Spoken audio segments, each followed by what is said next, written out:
Ya, itu dia. Oke, itu tadi sekilas tentang Latun. Sebelum kita bahas masuk ke dalam jeroannya Latun nih kok. Jadi biar Ambo juga kasih waktu ke Joki, ke JK untuk bisa jelaskan tentang Latun sebelum kita mulai. Kelak Ambo kasih tengok kemarin ada kawan kita dari Ari Anggoro, Pak Bang Ari Anggoro juga kirim slide ke Ambo tentang komunitas Latun. Nah, jadi sebelum kita mulai, Ambo nak bisa sapo dulu warga Kebun Keling yang nonton. Ada Ahmad Rizal, ada Faventri Prayogi, mantap. Ada Tobo Tapak Padri. Nah, yo kebetulan ada Tobo Tapak Padri juga yang lagi nonton. Ada Ida Atup, kalau tidak salah Boyko Ibu RT 5, ada Lawana, mantap podcast Tobo Kebun Keling. Ada Yusniar Mayudin hadir, ada Devi Sulistian Putri yang lagi nonton juga malam ini kok. Pagi kok. Jadi kita ucapkan semangat pagi dulu. Kita mulai dari Joki dulu. Joki bisa kasih pengantar sedikit tentang Latun nih kok. Oke Bang, terima kasih. Assalamualaikum warahmatullahi wabarakatuh. Cek. Lanjut, suaranya mantap. Suara mantap Bang. Mantap. Jadi kami mewakili dari Latun mengucapkan terima kasih nih Bang. Terima kasih banyak. Sudah diberikan kesempatan, sudah diberikan tempat, waktu untuk sama-sama kita belajar terkait dengan ekowisata ataupun konservasi ekosistem pesisir. Nah, sebelum masuk ke materi, jelaskan dulu. Kau dari mano, ya dak biar tobong itu. kelinggo dapet tahu joki dari mano, ya kan? Oke. Ya, cocok gitu bang. Cocok, lanjut. Kalau namo tuh Jokie, tidak panjang, tidak pulau pendeknya bang. Cukup lah. Oke. Jokie asal Kabupaten Selumang. Alhamdulillah 3 tahun tinggal domisili di Kebun Keling. Alhamdulillah. Bila 3 tahun aman-aman. Oke. Nah, mungkin ke JK dulu dah. Bang, kenalan bang, apa langsung bang? Langsung aja langsung. Kita ngecek santai kok. Kita ngecek santai. Jadi Latuniko sebuah lembaga non-profit bang, yang memang bergerak di bidang pesisir. Jadi bagian dari biarlah kawan-kawan yang lain, kita bagian pesisir nih bang. Di Latun itu kepanjangan dari Lestari Alam Laut untuk Negeri, kumpulan resmi di Indonesia yang peduli dengan sumber daya pesisir dan laut. Oke. Secara berkelanjutan. Nah, Latun ini didirikan pada tanggal 1 Maret 2018, baru umur 3 tahun jalan nih bang. Oke. Nah, jadi ada visi misi Latun ini yang pertama pengembang kapasitasnya bang, mulai dari pendidikan, mulai dari pelatihan, dan yang juga melibatkan pemerintah, swasta, dan pihak terkait lainnya bang. Yang kedua itu menggalang dan mendorong reformasi kebijakan, perencanaan ataupun strategi yang diambil oleh pemerintah baik pun yang ketiga itu pemberdayaan, pendampingan dan pembangunan nelayan. Dan yang terakhir itu menggalang dan mendorong peran dan partisipasi generasi muda komunitas dalam menginspirasi tanggung jawab pengelolaan pesisir dan laut. Itu sih bang kalau untuk visi misinya. Nah, di situ ambo tampilkan juga slide-nya, PPT-nya tentang Latun. Jadi biar informatif. Jadi kawan-kawan bisa langsung tengok di layar handphone Latun itu. Jadi biar kita ngecek santai langsung bisa nengok videonya tentang aktivitas Latun dan informasi-informasinya. Sebelum itu kita sapo lagi Ida Atup, iyo, Nak Iksan, Ibu RT hadir. Devi, assalamualaikum. Ado Muklis si Kumbang, ado Han si Kumbang, ado Dewi Soraya juga hadir. Lanjut, Bang Joki, lanjut. Lanjut bang. Jadi Latun itu punya beberapa program nih bang, yang memang sudah kita jalankan dari 2018. Yang pertama itu Latun Camp. Latun Camp. Latun Camp kok program pendampingan masyarakat pesisir bang. Oke. Yang khususnya nelayan. Nah, alhamdulillah kita lah berjalan selama 2 tahun tamu nelayan di Tapak Padri, yang awalnya memang belum ada kelompok nelayan bang di Tapak Padri. Oke. Sama-sama kita bentuk dengan nelayan, terbentuklah namanya kelompok Camar Laut. Yo. Nah, alhamdulillah kini masih berjalan. Dulu selama 3 bulan kita selalu pertemuan setiap Jumat bang. Setiap Jumat kita ketemu dengan nelayan, ngobrol, diskusi, baik terkait hubungan ke dinas terkait, DKP, misalnya Dinas Kelautan dan Perikanan, koperasi.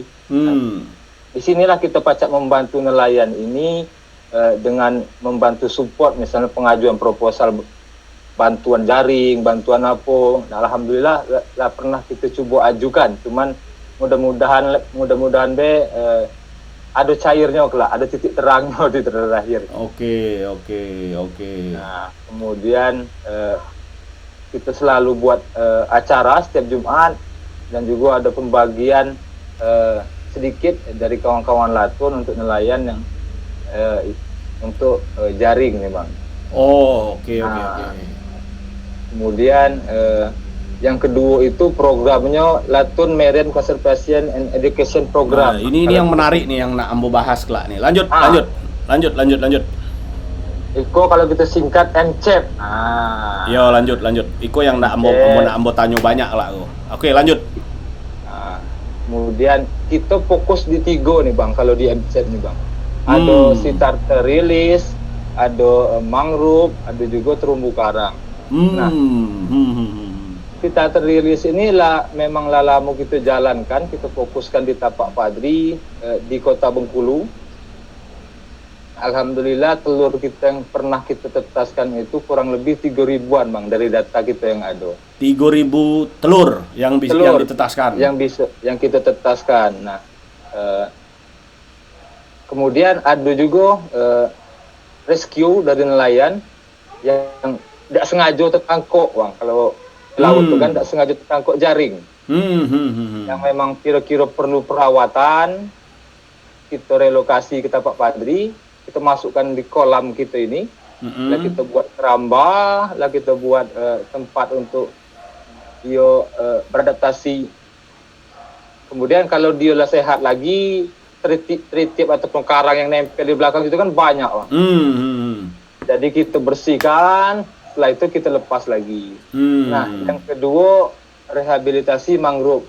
Nah, ini tahun itu baru kita mulai menggerakkan terkait mangrove ini Bang. Itu lah survei, kita punya data seluruh kabupaten di Provinsi Bengkulu, kita punya data terkait abrasinya, terkait tanaman mangrove apa yang perlu ditanam di setiap kabupaten, yang mana yang kira-kira berpotensi ada bencana karena mangrove-nya lah banyak habis, lah banyak ditebang. Lanjut.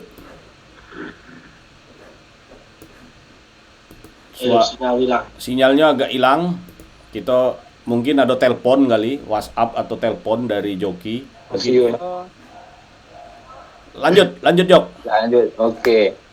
Nah, kegiatan yang kita lakukan ini alhamdulillah lumayan juga banyak Bang. Ada kegiatan pelepasan dengan Epson dan juga kawan-kawan pecinta alam, dan juga kita memberikan latun rumah baca bahari di Bengkulu Bang. Iya, tadi Ambola kasih tengok profil ikonya kegiatan yang ladonya.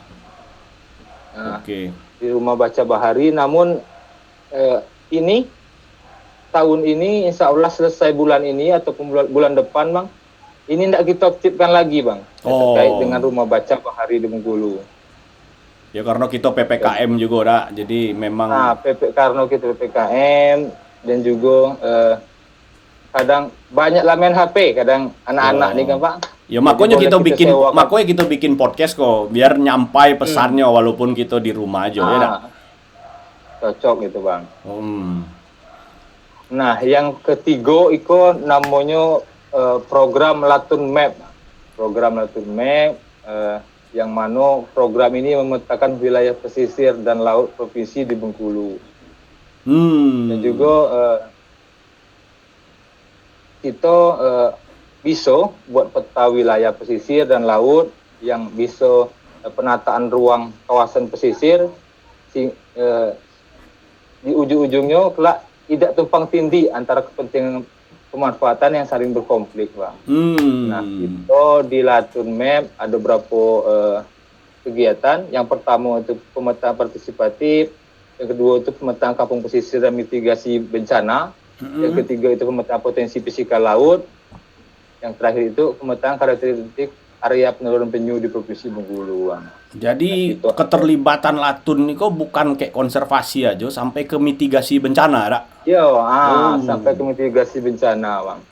Nah, kini yang sapo dulu. Jadi kita interaktif, kita sapo dulu Ali Noviansa hadir, ada Uci Yana, sukses kan pelestarian ekowisata, Tobo Tapak Padri semangat, ya kan? Ada Nur Laili juga nonton, ada Dedi Zon Fahri. Ada lagi nak disampaikan Joki?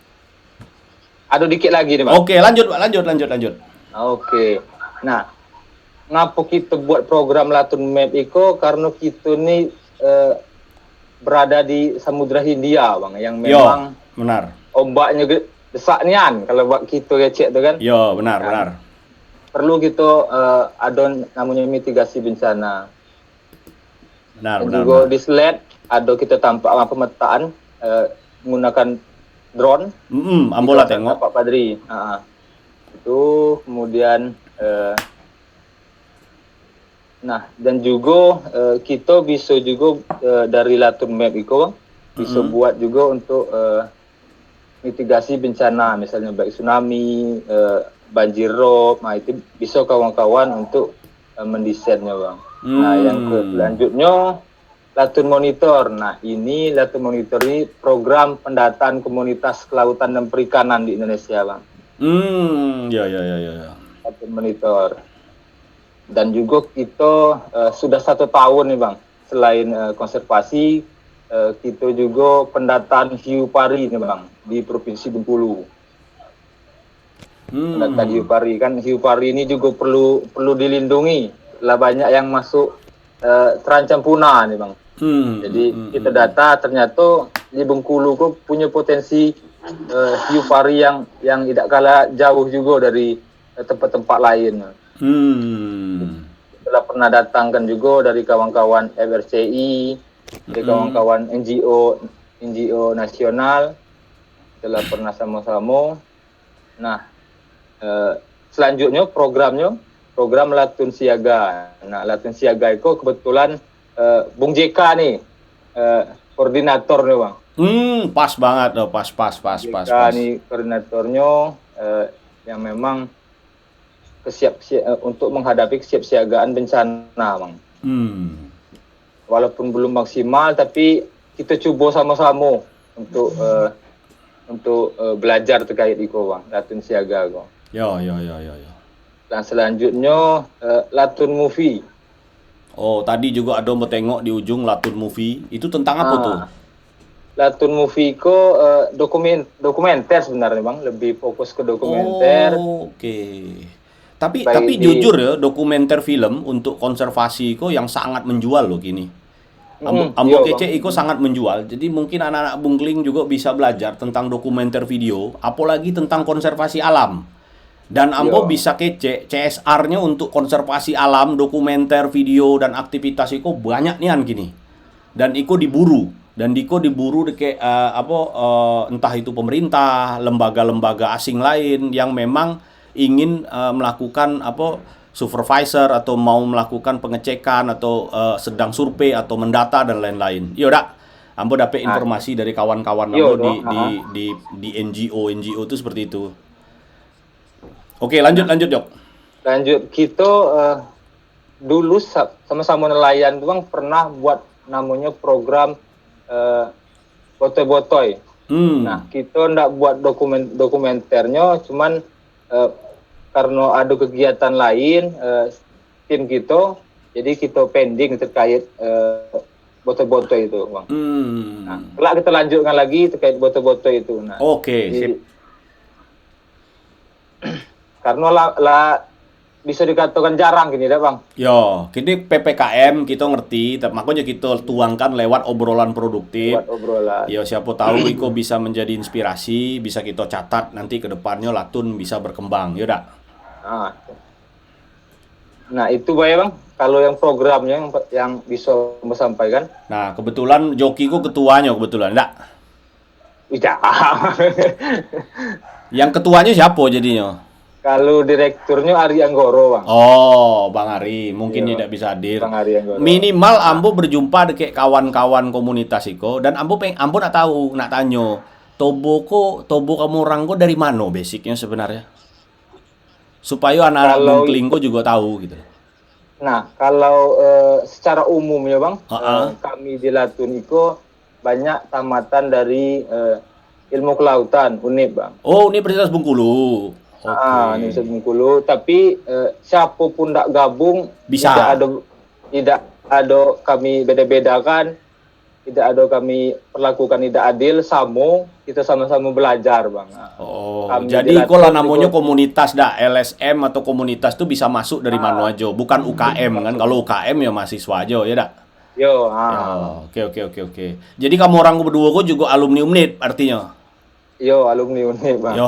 Mantap. Teknik kelautan. Ilmu kelautan. Oke. Kini ke JK gini.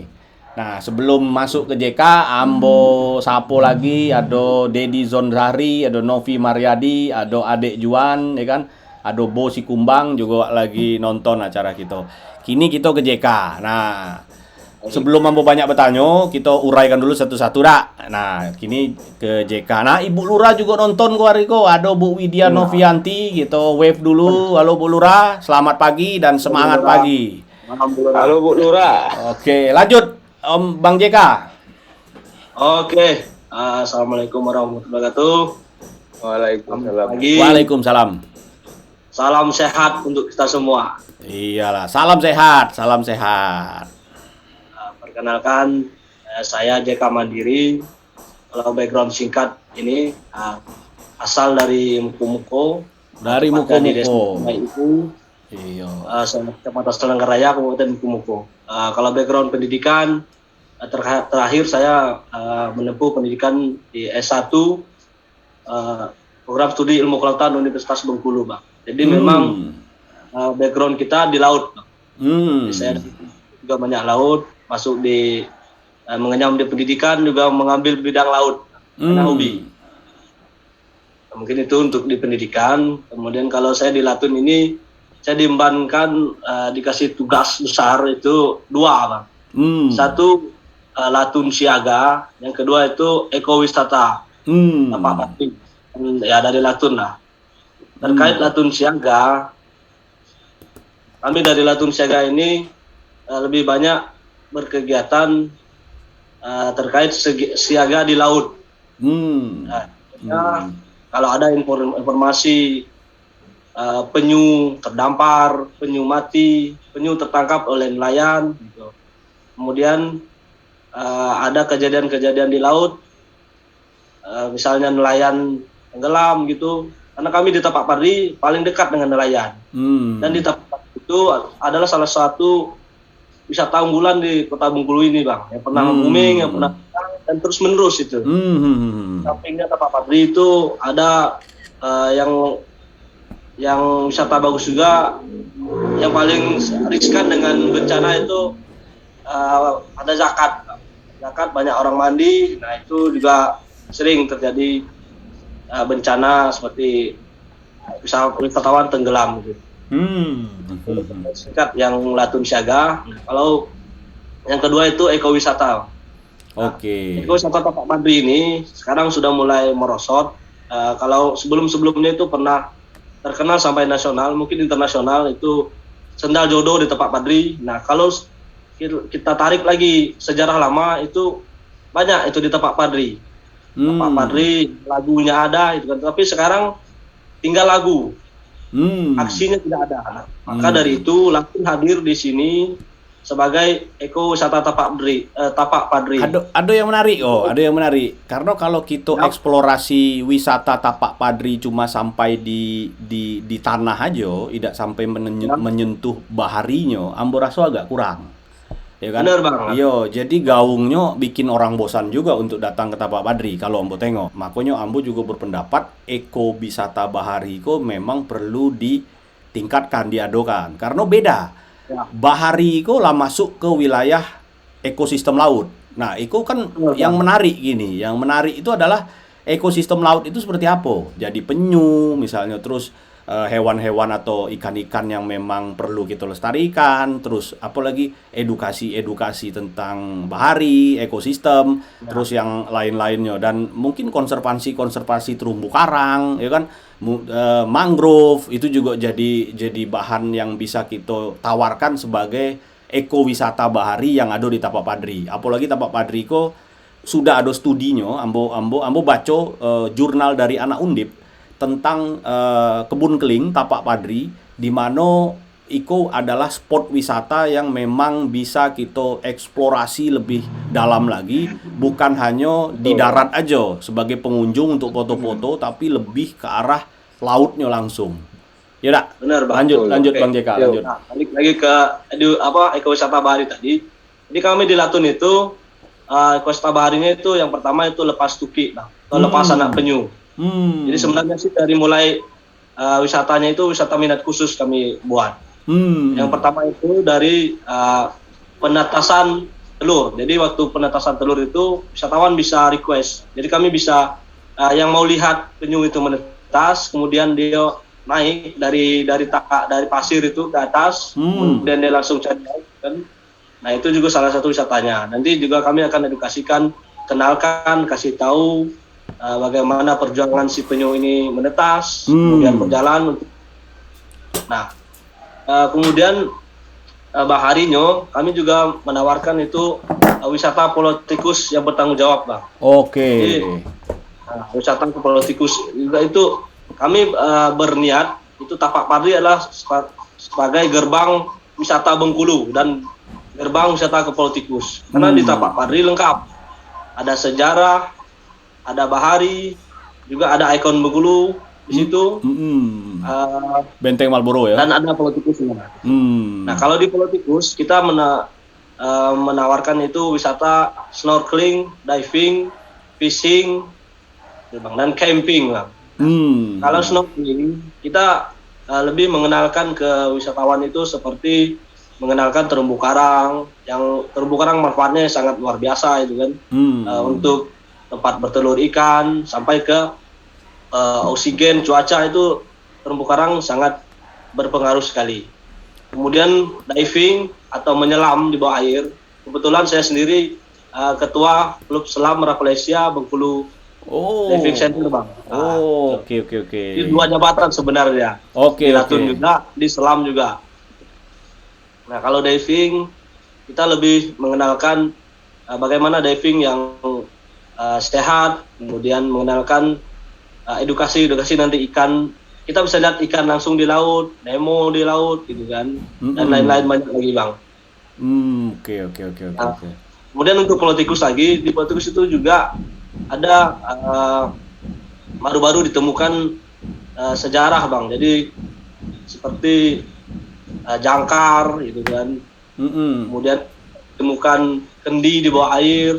Oh gitu. Peninggalan zaman dahulu, Bang. Artinya ada orang yang mendarik duluan di Pulau Tikus itu, dah. Nah, bisa kemungkinan seperti itu, Bang. Jadi terakhir didata oleh Badan Balai Cagar Budaya Jambi itu mendata bahwa di Pulau Tikus ada cagar budaya bawah air. Oke. Seperti itu tadi yang saya sebut, kendi, kemudian ada pecahan-pecahan piring, pecahan-pecahan keramik di Tikus. Nah, untuk edukasi penyunya juga, Pulau Tikus adalah salah satu tempat penyu bertelur, Bang, di Kota Bengkulu. Jadi di Pulau Tikus itu kurang lebih ada 3-4 jenis yang saya tahu, yang pernah dilihat itu penyu lekang, penyu sisi, kemudian satu lagi ini lupa saya namanya, penyu apa tuh, Joki lah lebih paham ya. Jadi kita bawa wisatawan ke Pulau Tikus, kita kenalkan kalau di Pulau Tikus ada penyu, adalah habitat penyu untuk bertelur, kemudian habitat penyu mencari makan juga di sekitaran. Nah mungkin itu singkatnya, jadi lebih enak sih sambil diskusi nanti kan. Oh iya, Klak mau banyak nanyo. Ya, mungkin itu, Bang, singkat dari saya, Bang. Oke. Nah kini ambo nak nanyo, boleh tak? Kamu orang kan rata-rata dari UNIP, ya kan? Ambo nak nanyo, ada namanya Marine Conservation Education Program. Nah ini sebenarnya adalah paling tren gini di Indonesia, apalagi Indonesia mempunyai garis pantai yang memang sangat luas, sangat panjang, terutama Bengkulu. Nah, Marine Conservation ini apa kau tidak bekerja sama dengan beberapa badan dari luar negeri untuk mengembangkan Marine Conservation itu tidak kira-kira? Ambo coba tanya ke Joki dulu lah. Kerjasama dengan NGO luar ya, Bang? Yo, NGO luar. Kira-kira ada tak? Kini baru kita nak mulai itu, Bang. Baru nih kita nak mulai. Kerjasama NGO. Karena selama itu kita 3 tahun kok kita ngelok dasar dulu, Bang. Oke. Dulu fondasinya dulu. Kalau lah kuat fondasinya, baru kita keluar untuk NGO luar tuh. Ya, mudah-mudahan ada yang nonton ya kan, bisa tahu ya kan, dan bisa mungkin kita mulai bekerja sama kayak NGO dari luar negeri. Karena mereka memang mempunyai basic yang mantap juga, apalagi terutama untuk Indonesia ya. Banyak dijadikan penelitian terutama untuk marine conservation niko. Terus yang kedua, kamu nak nanyo, ambo tertarik juga deket pemetaan pesawat tanpa awak. Kebetulan ambo juga pilot di drone. Ada beberapa video ambo di Kebun Keling ambo bikin lewat drone, ya kan. Nah itu sebenarnya ambo nak gali lebih dalam. Sebenarnya pemetaan lewat drone itu untuk seperti apa kira-kira ke depannya? Siapa yang bisa jawab itu kira-kira? Nah, Pemetaan kalau Iko drone. ya Bang, kalau drone ya Bang. Yo. Nah, kalau drone Iko dia sebenarnya bisa dikatakan penambah data sebenarnya Bang. Penambah data kita, selain kita kan ngambil dari satelit, nah survei yang kita lakukan itu biasanya kita pakai drone Bang, untuk menambah sumber data gitu Bang, di lapangan kan. Nah, itu drone. Oke. Nah, terus yang kedua, apa aktivitas konservasi bahari itu apa tidak melibatkan kawan-kawan dari biologi atau tidak kira-kira? Soalnya kan Iko pasti melibatkan banyak orang ya kan. Apa cukup iya, dari teknik laut atau dari kelautan aja atau dari yang lain? Karena kan kalau dieksplor lebih dalam lagi tentang ekosistem kelautan itu mungkin akan lebih dapet informasi yang lebih dahsyat lagi. Ya kan? Misalnya contoh jenis-jenis terumbu karang atau jenis-jenis ikan atau jenis-jenis yang lain gitu loh. Kira-kira cak mana tuh? Ambut mungkin nanya kayak JK kali. Ya Bang. Jadi kita di Latun itu lengkap Bang. Jadi lebih banyak dosen-dosen sebenarnya. Oh. Kami sama Joki ini termasuk yang termuda lah di sini Latun. Oh iya, memang harus dari yang muda. Karena konservasi alam itu memang harus dari anak-anak muda. Ya. Ya, lanjut. Kalau di Latun itu banyak dosen-dosen biologi, ada dosen yang dari UNIP, kemudian dosen dari Uniped ya, PHSN itu yang lebih ke pertaniannya, terus ada juga fisika, kemudian yang lebih seremnya lagi itu tentang ular Bang, ada juga tergabung juga di kita, yang fokus pada ular, karena di Pontikus juga ada ular kan, ular apa itu Juventus yang kami bilang hitam putih itu kan. Jadi itu sebenarnya bisa dibawa sebagai informasi ekowisata bahari. Kalau misalnya para dosen itu dikumpulkan atau peneliti itu dikumpulkan, ya kan, dibikin. Ambo pernah punya beberapa kawan di NGO juga. Jadi mereka melakukan penelitian. Setelah itu mereka kumpulkan data, mereka analisis dan dijadikan sebagai wisata gitu loh. Jadi penelitian itu dibawa sebagai pengetahuan gitu loh untuk anak-anak sekolah, anak-anak SD gitu kan. Jadi juga bisa menggalakkan ekowisata yang memang berbasis keilmuan laut gitu loh. Lebih lagi dari biologi, lebih lagi dari pengetahuan yang lain-lain kayak itu.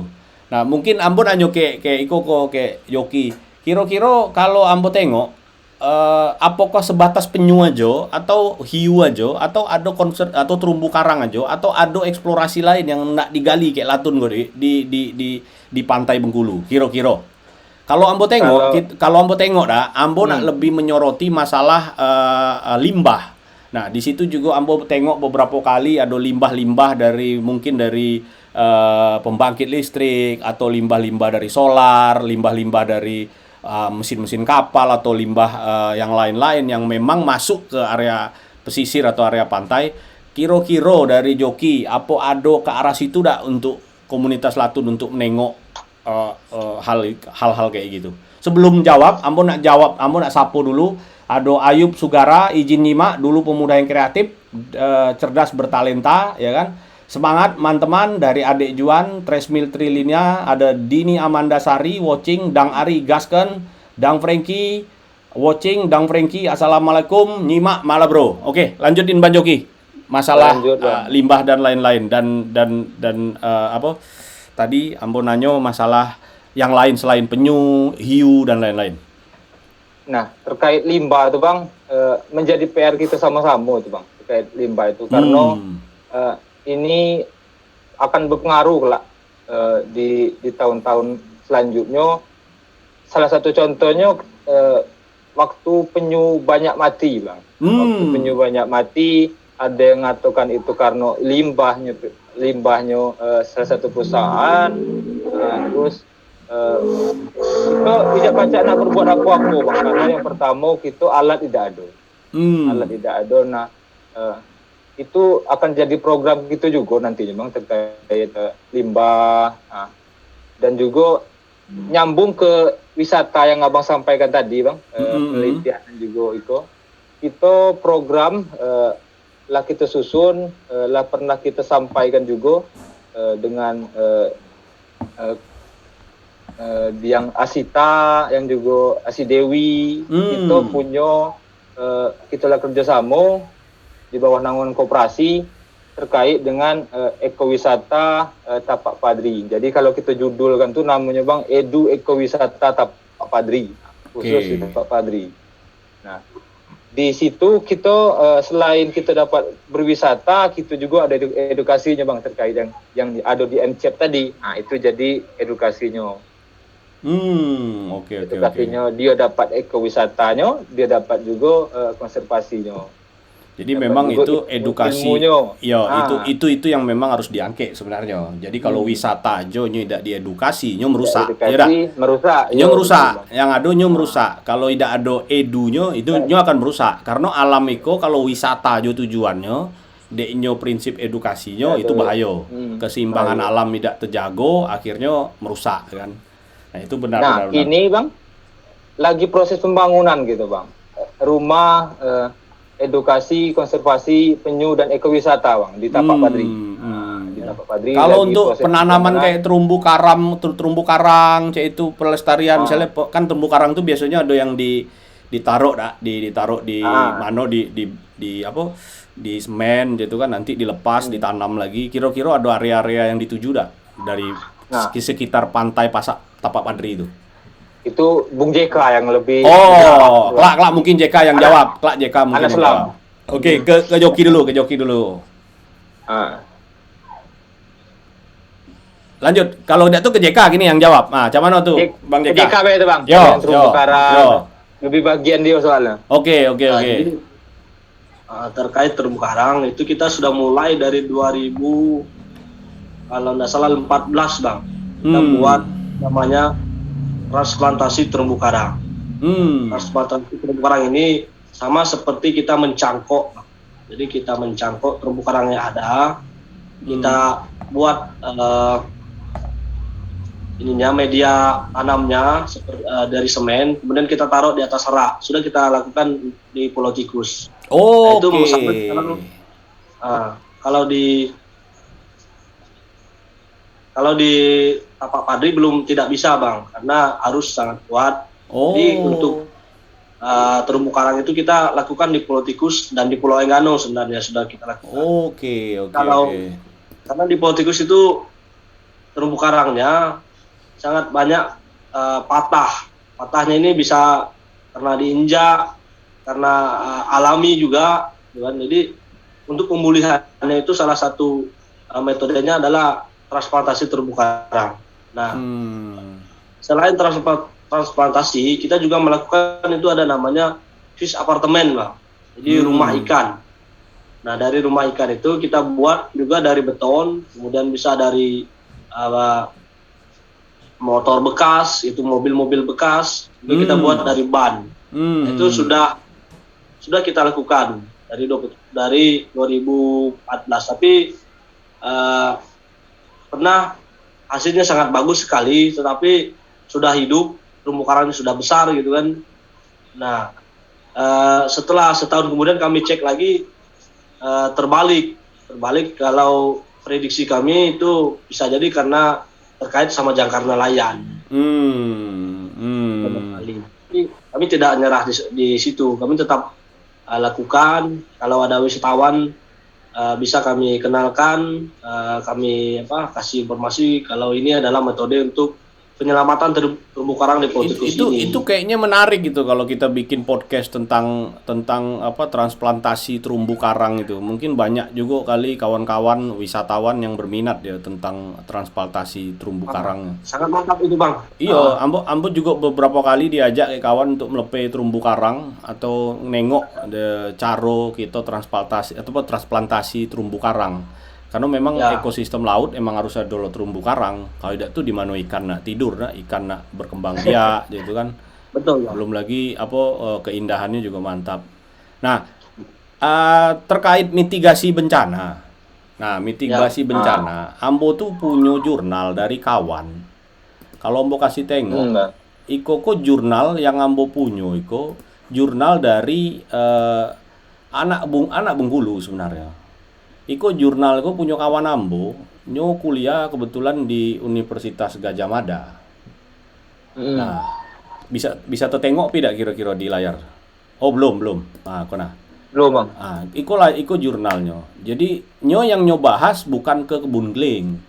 Nyo bahas tentang evaluasi dari tsunami in evacuation roads Bengkulu City Indonesia ya, dia menggunakan metode numerical simulation.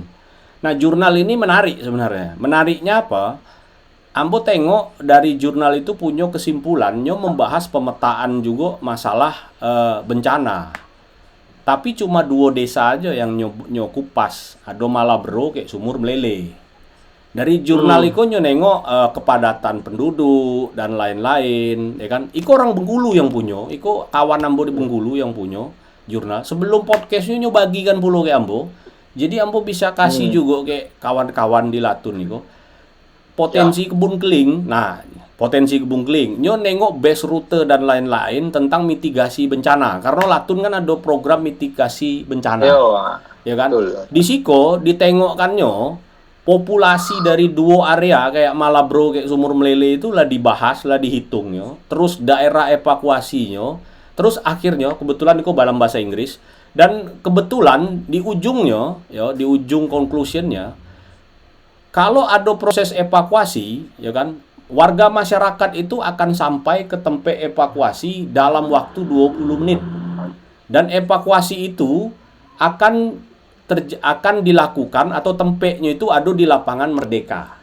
Nah, itu hasil dari studi atau jurnal dari kawan kok, kebetulan. Nah, dari siko ditengok kan kalau kondisi evakuasi terhadap mitigasi bencana itu masih aman lah, ya kan? Tapi memang ada beberapa yang jadi highlight, yang jadi fokus. Jadi ada beberapa obstacle kayak pasar-pasar yang masih menghalangi menghalangi proses evakuasi. Nah, kira-kira kalau di Latun itu cak mano? Untuk proses itu. Jadi untuk yang mitigasi bencana. Belum masuk ya Bang, yang kebun keling ya Bang? Hah? Belum masuk ya? Apanya? Belum masuk. Nyo baru Sumur Melele kayak Malabro. Ya. Nah, kalau untuk kebun keling macam mana? Kira-kira. Iko tapi bisa dijadikan alternatif atau bisa dijadikan studi kayak Tobo-Tobo Latun kalau misalnya nak dimasukkan ke dalam mitigasi bencana. Jadi itulah kira-kira. Nah, coba dulu. Nah, kalau kita biasa nengok tuh Bang ada papan evakuasi, ada petunjuk biasanya Bang. Petunjuk arah kan. Nah, itu bisa kita buat sama-sama. Bisa kita lakukan penelitian dulu. Karena kita ada anggota juga yang memang punya kemampuan di bidang itu, Bang. Jadi bisa sama kita buat. Kebetulan mungkin Ibu Lurah masih nonton. Masih nonton. Nah, kalau Ibu Lurah masih nonton, bisa sama-sama kita obrolkan nanti Ibu terkait dengan mitigasi bencana. Ya, jadi nyo melakukan studi komprehensif nian tentang jalur-jalur evakuasi, apakah jalur itu aman, ndaknya obstacle, apakah jalur itu bisa digunakan, terus bisa mungkin disurvei berapa kapasitas dari orang lewat di jalur itu supaya tidak obstacle. Jadi mungkin jurnal itu bisa jadi bahan kita untuk menghitung penduduk-penduduk yang ada di Bungkling pada saat terjadi bencana alam. Aku juga menarik kok, karena Latun menengok kan ada pemetaan peta bencana alam dan mitigasi. Itu sangat bermanfaat buat kawan-kawan yang nonton. Jadi kita juga harus jago-jago terkait masalah mitigasi bencana. Iya. Oke. Kalau lanjut JK. Ya. Iko kan terkait kesiagaan Latun, enggak? Ada programnya kan? Iya. Kesiagaan Latun kita lebih ke edukasi dan ininya Bang, rehabilitasi. Jadi kita penelitian juga kita tetap kita laksanakan. Tapi kita lebih ke realisasi seperti tanam pohon tadi, terus transportasi terumbu karang itu untuk menahan ombak gitu kan. Pohon juga gitu kan. Kita dari Latun lebih banyak ke ini Bang, pesisirnya ya bisa dikatakan kalau kasar itu buat pagar di pasir, tapi pagar alami gitu kan. Bisa tanam sekarang itu ya mungkin anak cucu kita nanti yang akan menikmatinya gitu kan. Benar. Kita misalnya nanam mangrove atau cemara, ketapang laut seperti itu kan. Itu ini belum pernah sangat menahan. Ini belum pernah terjadi nih sebenarnya. Ambo ada call, nanti lanjut dulu JK lanjut dulu. Ambo ada call sebentar, Ambo nak jawab dulu. Nanti JK lanjut aja ngobrolin tentang Latun. Sebentar ya. Sebentar, ada call agak urgent dikit. Oke, siap. Lanjut JK. Kita di Latun, tapi kita lebih ke menanam gitu kan, rehabilitasi pesisir, kemudian tanam pohon sampai ke laut-lautnya. Kita buat tadi transportasi ini ya berulang kali saya sampaikan. Jadi selain kita penelitian, kita ke aksi seperti si pantai, nanam pohon. Jadi Latun ini ya fokus beratnya itu di pesisir dan laut. Ya Bung Joki ya. Karena ini kalau yang Latun bener nih Joki gitu kan. Kalau saya sih lebih ke siaga, lebih ke laut, diving gitu. Jadi tambahan nih Jack, buat kawan-kawan kelurahan, warga, masyarakat Kelurahan Kebun Keling ya, benar. Yang memang tidak sama-sama kita belajar, boleh kita ngobrol, boleh kita sama-sama belajar di Tapak Padri. Kita siapkan ruangannya untuk sama-sama belajar, entah itu penyunya, entah itu mangrove-nya, entah itu terumbu karangnya, boleh kita sama-sama belajar, kita sama-sama berbagi informasi. Nah, untuk perlu kita ketahui juga, kita di Bengkulu punya habitat penyu yang ada di Pulau Tikus. Nah, penyu itu kalau di dunia ada 7 jenis. 6 diantaranya ada di Indonesia. Nah, kita Bengkulu punya 4 jenis di antara 7 itu tadi. Nah, potensi yang luar biasa lah untuk Bengkulu. Yang istimewanya itu penyu-penyu di Bengkulu apa tuh? Nah, kita punya 4 jenis Bang yang ada di Bengkulu. Nah, yang pertama itu penyu lekang. Penyu sisi, jenis penyu lekang, penyu sisi, penyu hidau, dan penyu yang terbesar di dunia itu salah satu jenisnya penyu belimbing. Nah, penyu belimbing kok ada di Bengkulu, Bang. Oh, ada di Bengkulu? Ada di Bengkulu penyu belimbing. Penyu terbesar tuh ada di Bengkulu, Bang. Oh, oke. Yang ratusan ton tuh, yang ada video ratusan ton tuh, nah itu ada juga di Bengkulu, Bang. Oh, gitu.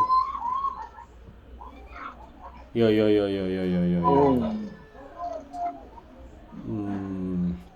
Nah, kalau kiro-kiro misalnya dak, ampun aman deh Bang.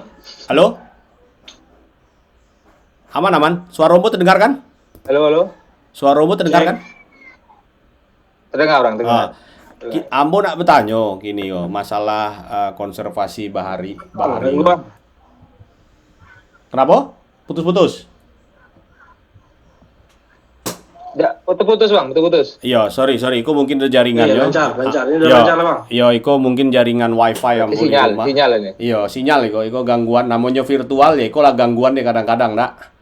Ya kan? Ambo semakin tertarik nengok konservasi penyu itu memang bisa disodorkan jadi salah satu bahan di ekowisata atau edu wisata. Karena orang kok banyak ngecek kalau penyu itu sebuah gangguan juga di ekosistem. Padahal penyu itu memang harus dilestarikan. Sebenarnya manfaat penyu itu apa sih sebenarnya di laut itu? Biar kita tahu gitu loh. Itu yang tidak kita bahasnya tuh Bang. Apa kira-kira kita manfaatnya kan kita melindungi. Kalau Ambo dulu nangkok penyu. Kalau ada penyu di laut itu atau kuro-kuro, Ambo kecek lah ikan lagi di situ. pasti dimakan kayak penyu kalau. Nah, kira-kira dari sekarang itu dulu. Nah, kalau kini mungkin itu mitos atau itu tidak pas gitu loh. Nah, kalau kini Ambo nak bertanya nih An, apa sih sebenarnya kenapa kamu orang kok mengkonservasi penyu? Iko harus diluruskan juga kok biar masyarakat juga tahu, ya dak? Oke, siapa yang nak jawab? Nah, Silakan. betul bang. Joki dulu. Jadi kalau konservasi penyu itu kan terancam punah itu lah lama bang, dari tahun 1900-an 91 biota laut itu ada yang dilindungi oleh undang-undang. Nah, apa sih fungsinya dari penyu itu? Satu fungsinya yang memang peran pentingnya di lautan, kalau dampak secara ekonomi langsung ke masyarakat, dia tidak terlalu memberikan dampak, tapi di ekosistemnya dia memberikan dampak yang sangat luar biasa. Salah satunya adalah keseimbangan potensi keseimbangan yang ada di ekosistem pesisir. Dan juga penyu itu kan memakan ada yang memakan ubur-ubur, ada yang memakan tutupan karang, yang juga bisa menyebabkan karang itu mati, bang. Oke. Jadinya tuh makan tutup juga, karang. Kalau dia terlalu, misalnya ubur-ubur terlalu banyak, bang. Nah, dia kan blooming kebanyakan. Nah, berarti salah satunya pemakan ubur-ubur itu kan penyu. Nah, jadi dia di situ peran pentingnya terhadap ekosistem tuh, bang. Kalau jadi nyo menjaga keseimbangan terumbu karang juga. Terus nyo menjaga nyo makan ubur-ubur juga, ya kan? Ubur-ubur. Oke. Kalau banyak ubur-ubur di laut itu apa yang terjadi kalau tidak nyo penyu? Kalau kita pernah juga, bang, berapa tahun yang lalu, perasaan Ambo, ada ubur-ubur yang warna merah tuh yang nyengat tuh. Banyak juga di Tapak Padri. Ambo pernah kenai dulu waktu kecil. Demam ya, Bang? Wahai, gila, gatal. Wah, tidak ada tuh. Tidak ada lagi lah, jangan sampai kenai lagi. Nah, itu cak mana itu kalau banyak itu ubur-ubur itu? Mungkin ada faktor lainnya juga, bang, kalau dia blooming kebanyakan tuh, bang. Kita bukan kurok penyu juga dah. Bukan karena penyu berkurang juga, bukan. Tapi mungkin ada faktor lain yang bueknya banyaknya gitu kan.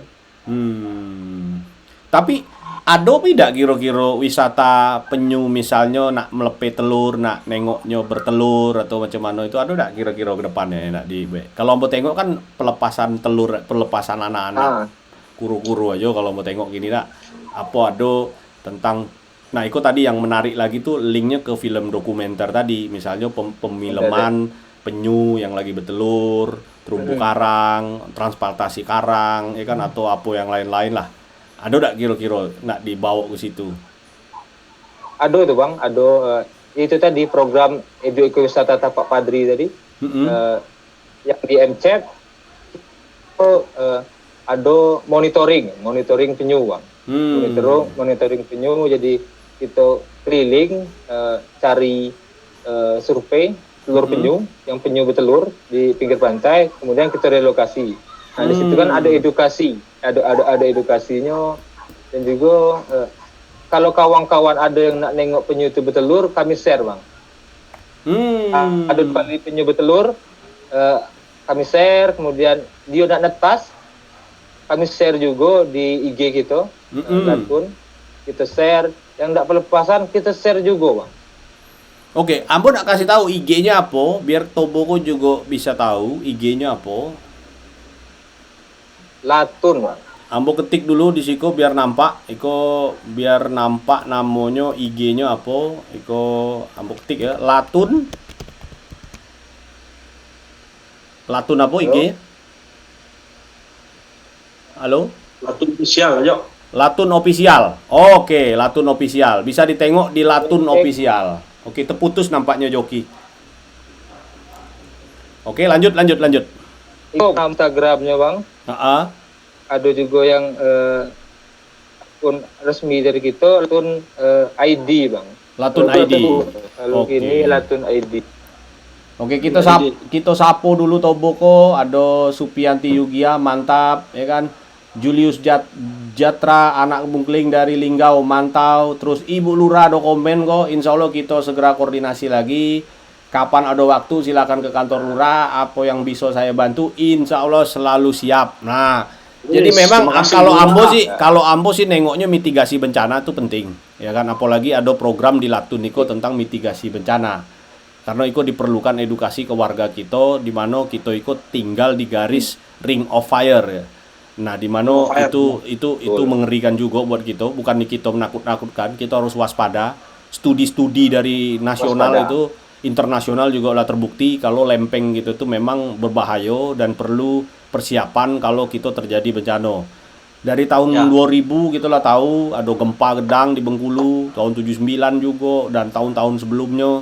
Sampai tak setelah itu banyak lagi gempa-gempa yang gedang juga dan kita tidak bisa lagi untuk lengah, dan itu juga jadi PR kita bersama. Ambo juga berharap Latun bisa bantu banyak lah. Apalagi komunitas itu kan komunitas yang memang melakukan edukasi dan melakukan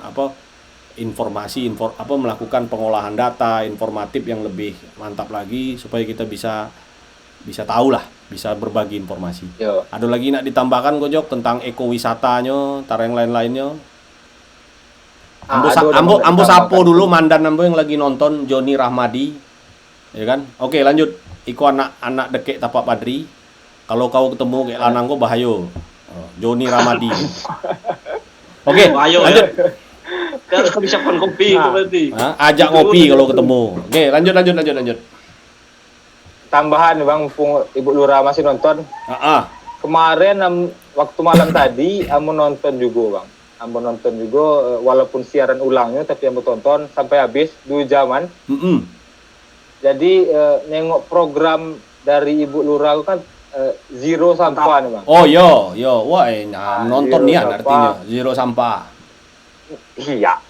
2 jaman Bang. Oh yo mantap. Ambo terima kasih nih ditonton.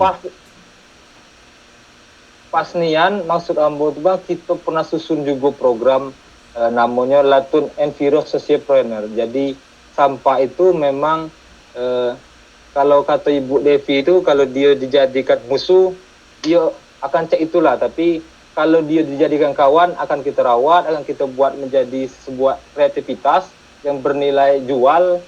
Nah, kita ada beberapa penyusunan terkait sampah itu. Mungkin kelak kami koordinasi langsung dengan Ibu Lurah terkait sampahnya, Bang.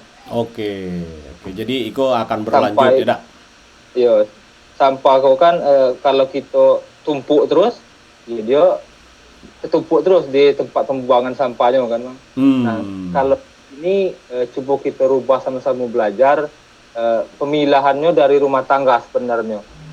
Awal dari segalanya itu sebenarnya pemilihan dari rumah tangga. Nah, setelah pemilahan itu kita bisa menentukan apakah itu bisa dijadikan yang bernilai jual atau akan jadi pupuk.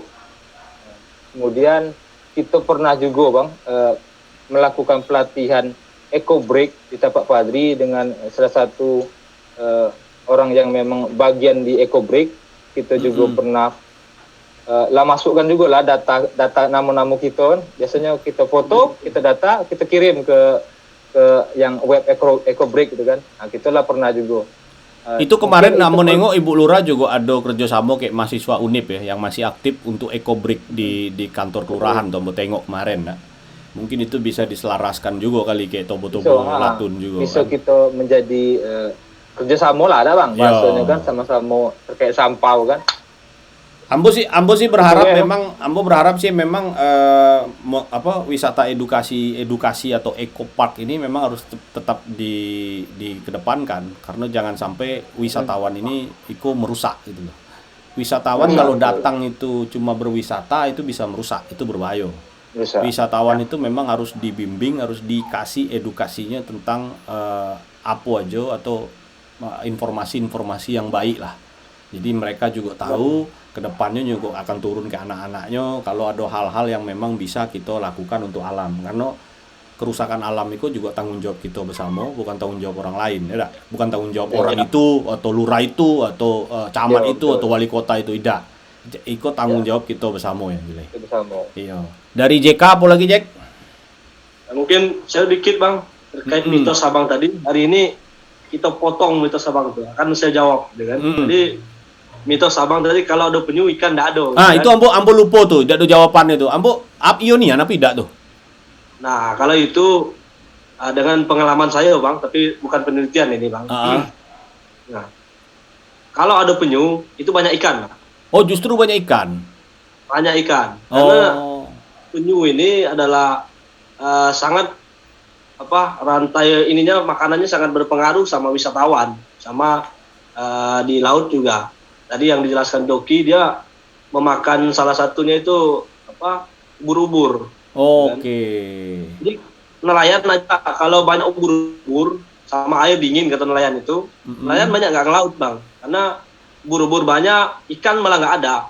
Kita jaring itu, apalagi di Tapak Padri kan, jaring Tapak Padri itu jaring ngiri, jaring kayak ditarik itu kan, terus ada kantongnya.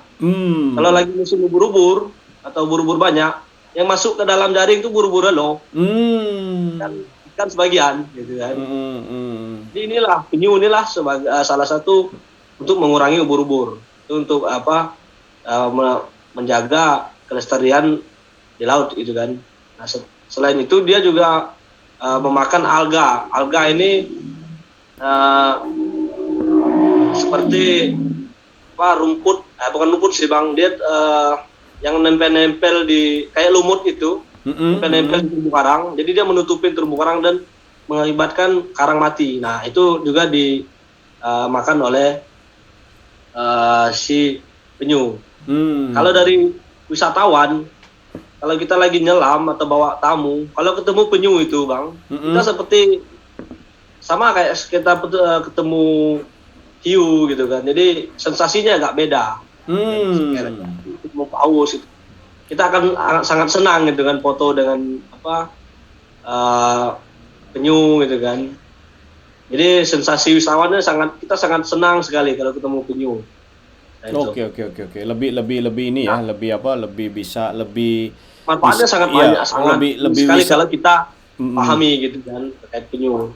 Lebih wisatawan friendly lah untuk penyu ini ya, daripada hiu kan, daripada yang lain-lain.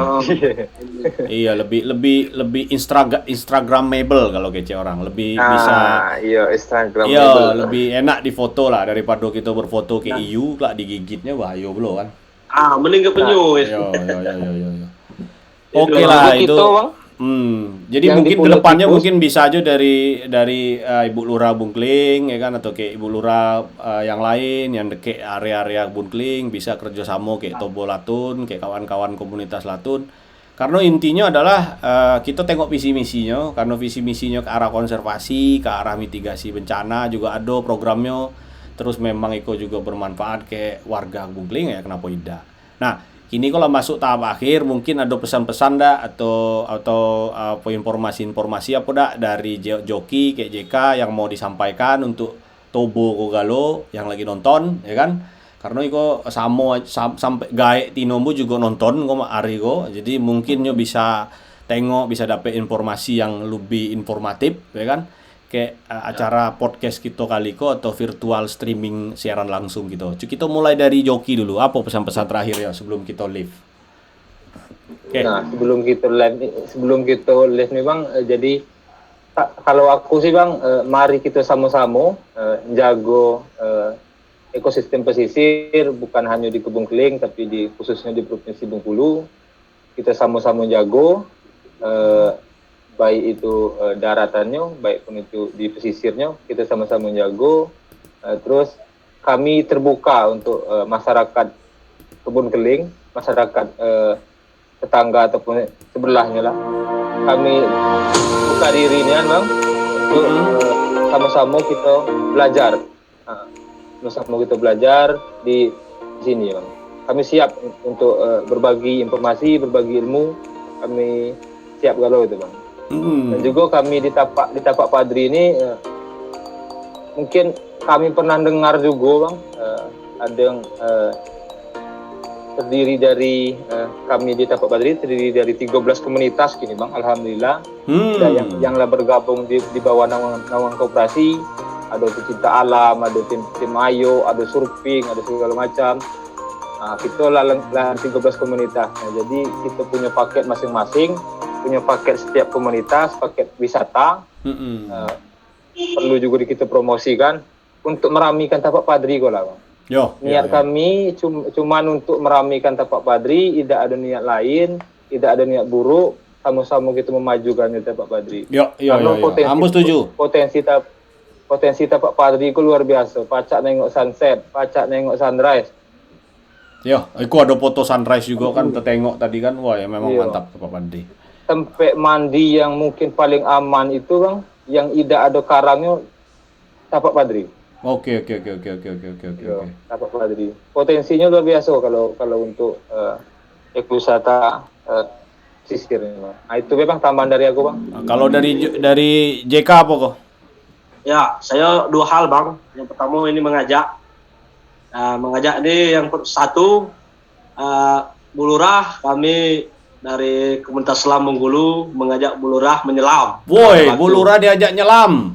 Mungkin nyelam, sekretaris lurahnya juga diajak nyelam. Mungkin anak-anak kebun keling atau anak-anak Risma atau anak apa diajak nyelam ya kan, biar tahu cara nyelam ya. Ambon enggak juga tuh kalau Ambon lagi di Bengkulu. Jadi biar jangan kalau sekedar nengok laut tuh nengok dari pantai itu. Kita tengok di bawahnya sekarang apa sisi laut. Snorkeling jadi itu dah. Yang kedua, informasi ini, Bang. Setiap Sabtu dan Minggu dan hari-hari biasa. Sabtu Minggu lah dulu, Bang, kita fokuskan. Yang datang ke Tapak Padri atau wisatawan lokal ataupun umum ataupun mancanegara itu bisa ratusan sampai ribuan, Bang. Sabtu dan Minggu ya. Karena Sabtu dan Minggu itu batu tahu di depan Tapak Padri itu sangat penuh, motor penuh, anak-anak muda sampai yang tua-tua menikmati laut dan sunset gitu kan, dan bersantai lah di situ. Nah, di Tapak Padri ini informasi yang ingin kami sampaikan ke Bu Lurah atau ke kawan-kawan tebun keling lah. Di Tapak Padri ini dulu pernah booming. Nah, sekarang menurut saya ada yang sedikit menjanggal, Bang, di Tapak Padri terkait penataannya seperti parkir. Kemudian di situ juga kalau tidak salah saya itu kalau ada orang masuk itu bayar 5.000. Bayar 5.000, nanti keluar bayar parkir. Nah, itu juga sebenarnya harus dilirik oleh kelurahan biar orang masuk ke sana itu nggak terbebankan dan berwisata itu. Kalau sekarang kan orang masuk banyak malah mutar balik. Masuk mulai ke Tapak Padri. Jadi orang lebih ramai ke batu tahunya, masuknya lewat mes Pemda itu kan. Kalau mes Pemda itu ditutup, pasti orang larinya lewat Tapak Padri. Nah, kalau Tapak Padri dikelola dengan baik, itu saya yakin bisa booming dan menasional lagi Tapak Padri. Mungkin itu dari saya, Bang. Terima kasih. Oke, thank you masukannya. Apalagi kita podcast Mariko memang cukup mantap juga, produktif nian masalah ekowisata dekat komunitas Latun. Ambo juga berharap komunitas-komunitas lain juga bisa nongol di acara kita itu, biar kita bisa tengok, kita eksplorasi komunitas-komunitas di Bungkling terutama atau di Tapak Padri atau di mana aja di Bengkulu yang bisa membawa sisi positif terutama untuk masyarakat ya. Gitu kan kalau nyo mau sisi positif untuk masyarakat, nyo meningkatkan taraf ekonomi masyarakat, ya kan iku juga bermanfaat juga deke taraf hidup dan masyarakat sekitar. Jadi kita bisa menjago, contohnya gitu tidak usah mulu-mulu cak di Bali, cak di itu tuh kan nyo mereka lah mulai peduli masyarakatnya deke alamnya. Jadi wisata itu tidak usah kita ikut, nyo datang sendiri. Tapi jangan dulu kita bawa wisatawan yang merusak, ya kan. Terus juga yang paling penting kita mengelola aset-aset area itu kayak parkir, kayak penataan ruangnya. Mungkin pemerintah daerah atau pemerintah kota Bengkulu yang mungkin nengok lah cara kok ya mungkin bisa dijadikan fokus juga, ya kan. Untuk Bengkulu kalau Iko bisa jadi PR kita bersama. Tapak Padri juga perlu sebagai sentra pusat wisata dan ekonomi di Bungkling dan wilayah penyangga lainnya ya kayak Malabro, Berkas dan lain-lain. Karena memang di samping Benteng Marlboro, Tapak Padri itu kan pelabuhan tua, pelabuhan zaman dulu, Iya. zaman Inggris dulu lado, dan itu mungkin bisa dilestarikan. Apalagi ditambah wisata ke Pulau Tikus, Pulau Enggano, mungkin digandeng lagi kayak wisata-wisata eko bahari atau eko bahari yang lebih mantap. Jadi itu aja. Ambo juga terima kasih ke JK, kayak Joki bisa hadir ke podcast kecil Tobok Bungling.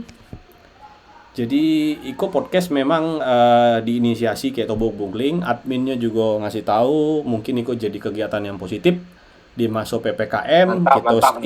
Kita stay at home, tidak usah kemana-mana, kita tengok aja acara kita, ya kan, bisa berbagi, bisa di-share kemana-mana karena Iko akan berwujud video di Tobok Bungling. Ya kan, mudah-mudahan bisa membantu. Ambo akan stop streamingnya. Kita sapa lagi warga Kebun Keling yang nonton. Mudah-mudahan bermanfaat, ya kan. Ambo baca dulu sebentar, ada komen yang baru masuk, ya kan. Baru sempat hadir persiapan dari Raya Kurban, Zul Sikumbang. Nah, Iko kawan Ambo yang nonton di Pontianak, nyo kerja di Bandara Supadio Pontianak. Aduh, Julius Jatra, udah bisa dak ditampilkan yang nonton? Bisa ditampilkan yang nonton, ditengok aja kelak di view-nya. Nah, Iko juga ada Gaetino mau nonton juga, ya kan? Nyo komen, mantap lestarikan Tapak Padri. Terus terakhir ada Ida Atup, Iko Ibu RT 5, mantap untuk ke komunitas Latun. Di Siko juga ada Depot Hoki juga lagi nonton. Dan terima kasih, Ambo stop streaming go, Ambo akan stop streamingnya. Kita angkat tangan galo-galo. Assalamualaikum warahmatullahi wabarakatuh. Salam sehat untuk kawan-kawan di Bengkulu, di Kebun Keling, dan dimanapun berada. Thank you. Tetap jaga kesehatan.